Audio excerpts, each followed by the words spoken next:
ઉનાના જસરાજનગર ખાતે નિવૃત્ત પ્રોફેસરના ઘરે લોકોના પ્રશ્નોના જવાબ અને નિરાકરણ આપતા ગણપતિજી પધાર્યા છે. તે જાણી અનેક લોકો આ મૂર્તિ સ્વરૂપ પથ્થરના દર્શને આવે છે, પોતાના દુઃખ દર્દ અને પ્રશ્નો રજૂ કરે છે. જે લોકો શ્રદ્ધાથી અને ભાવથી પોતાના પ્રશ્નો રજૂ કરે તે સંદર્ભિત ત્રિવેદી સાહેબ આ ગણપતિ સ્વરૂપ પથ્થરને હળવા થવા અને ચોટી જવા પ્રાર્થના કરે છે. આ પથ્થર સેકન્ડોમાં હળવો અને અતિ ભારે થઈ જઈ શ્રદ્ધાળુઓના પ્રશ્નના જવાબ આપે છે. સેંકડો લોકોમાં આના કારણે આસ્થા વધી છે, તો કેટલાક લોકો આ ઘટનામાં વિશ્વાસ નથી કરતા. અત્યાર સુધીમાં અનેક લોકો પોતાની શ્રદ્ધા અને વિશ્વાસ સાથે આ ગણપતિ સ્વરૂપ પથ્થરનો ચમત્કાર જોઈ અભિભૂત થયા છે અને દેવી તત્વોમાં માનવા લાગ્યા છે. લોકો કહે છે આ પથ્થરમાં પ્રાણ છે, સાક્ષાત ગણપતિ આમાં વસેલા છે. અમે આ ઘટનાની પુષ્ટિ નથી કરતા કે નથી અમે અંધશ્રદ્ધાને સમર્થન આપતા, પરંતુ અહીં ઉનામાં જે કાંઈ પણ બની રહ્યું છે તેનાથી દર્શકોને અવગત કરાવવાનો અમારો નમ્ર પ્રયાસ છે. મારું નામ હેમેન્દ્રભાઈ પ્રમોદચંદ્ર ત્રિવેદી, જ્ઞાતિ વડનગરા નાગર, ગૃહસ્થ બ્રાહ્મણ, વતન પેટલા. ઉનામાં 38 વર્ષથી અર્થશાસ્ત્રમાં વિષયમાં HME કોલેજમાં પ્રોફેસર હતો, નિવૃત્ત થયો છું અને નાનપણથી આધ્યાત્મિક જગત સાથે, ભાવ જગત સાથે સૂક્ષ્મ રીતે સંકળાયેલો. તો સાહેબ, ખાસ તો આપના ઘરે ઘણા બધા ભાવિકો દર્શનાર્થીઓ આવે છે અને એક પથ્થર કે એક મૂર્તિ જે છે તેમને લઈને લોકો દર્શન માટે આવે છે. આપને આ મૂર્તિ ક્યાંથી મળી છે અને ખરેખર આમાં સત્ય શું છે? મૂળ દીવેથી દીવો પ્રગટે, જે આપણે વિષ્ણુ સહસ્ત્રમાં કહે છે કે એક દીવામાંથી બીજો દીવો થઈ શકે, અનેક રૂપ ભગવાન ધારણ કરી શકે છે. મૂળ મૂર્તિ અહીંથી 600 કિલોમીટર દૂર ઉંબા, સુરત રાજપીપળા પાસે હતી અને ત્યાં જ છે હજુ એ પણ અમે દાદાને ત્યાંથી જાગૃત કર્યા આધ્યાત્મિક પદ્ધતિથી અને દાદાને આમંત્રણ આપ્યું. અને મારી સાથે સંકળાયેલા ભાવેશભાઈ રામજીભાઈ મેવાડા,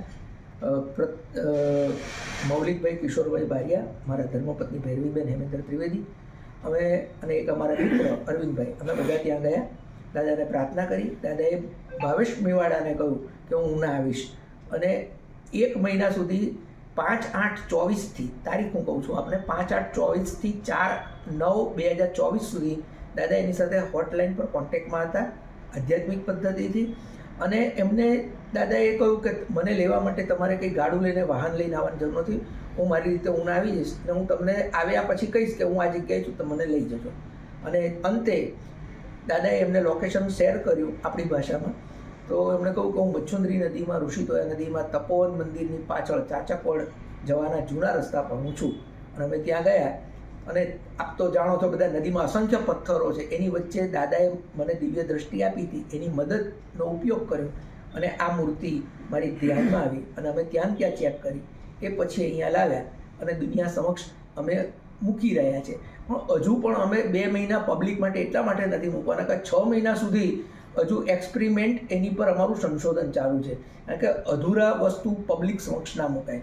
બીજું, ઘણાને જવાબ નહીં મળે, 120 જણને હજુ જવાબ નથી મળતો. એનું કારણ છે કે હજુ કંઈક એ લોકોમાં જેનામાં ખૂટે છે એને જવાબ નથી મળતો.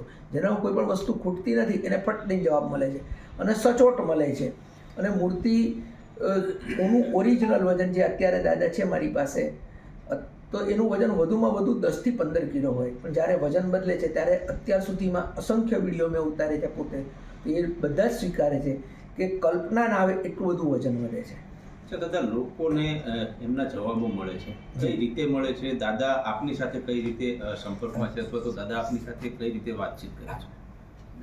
દાદાની સાથે અમે લોકો જે કનેક્ટેડ છીએ, તો એ જે હાર્ટલી કનેક્શન હોય, જેને ટેલિપથી કહેવામાં આવે છે, તો એ ટેલિપથીથી હું દાદા સાથે સંકળાયેલો હોઉં છું. નીચે ઉપર હોઉં કે ત્યાં, તો કોઈ પણ વ્યક્તિ દરેક પ્રશ્નના 2 જ જવાબ આવે, કા યસ કા નો, કા હા કા ના.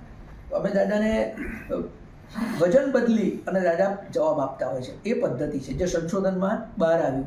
અમે ઉંબામાં પણ આ વસ્તુ જોઈ હતી, પણ લોકોને ખબર નથી પડતી ત્યાં. તો અમે અહીંયા એક વસ્તુ ચેક કરી કે દાદા વજન બદલી નાખે એટલે પોતે શું કહેવા માંગે છે એ હું તરત સમજી જાઉં છું અને આપણે જવાબ આપતા હોય છે. તમે જોઈ શકો કે અસંખ્ય લોકો આવે છે અને એ બધા એક વસ્તુ સ્વીકારે છે કે વજન બદલે છે. અને સાયન્સની અંદર એવું અત્યાર સુધીમાં હું સાયન્સની માનું છું, મને ખ્યાલ છે અત્યાર સુધીમાં મેં કોઈ પથ્થર એવો નથી જોયો કે જે વિધિન સેકન્ડમાં પોતાનું વજન બદલે. માનવીને વજન વધારવું હોય, ઘટાડવું તો મહિનો 6 મહિના લાગે.